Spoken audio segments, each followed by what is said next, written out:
Le Tchad est paralysé depuis 2 mois par une grève générale des fonctionnaires. Les magistrats sont aussi dans cette contestation qui paralyse beaucoup de secteurs d'activité dans ce pays. Ils ont ainsi décidé d'entrer en grève alors que le gouvernement a annoncé la réduction de leurs indemnités comme tous les fonctionnaires du public. Mais le syndicat des magistrats tchadiens informe que la grève sèche est reconduite pour 1 mois après 2 semaines de cessation de travail pour revendiquer le paiement des arriérés de salaire et l'annulation du décret portant rabattement des primes et indemnités des juges. Nous avons à son temps demandé que même si le pays traverse une situation de crise, ça ne donne pas le droit aux gens de marcher sur les principes légaux, constitutionnels, dans un État qui se dit de droit. C'est pourquoi nous avons contesté la légalité du décret et nous avons demandé son retrait immédiat de l'ordonnancement juridique.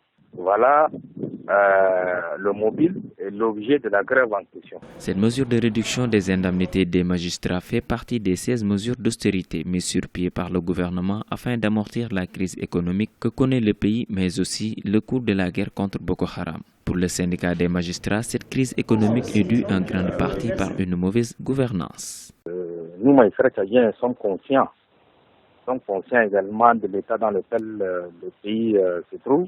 Contrairement aux autres fonctionnaires de la fonction publique, les magistrats n'ont jamais bénéficié d'augmentation du point de vue d'indice. Nous avons demandé à nos autorités de pouvoir donc peut-être payer des arrêts de salaire, des arrêts de salaire qui ne sont pas donc payés puisque les échéances sont échues. Et également, nous avons protesté simplement contre le décret puisqu'il était un décret qui a été pris en méconnaissance par exemple des principes et droits constitutionnels.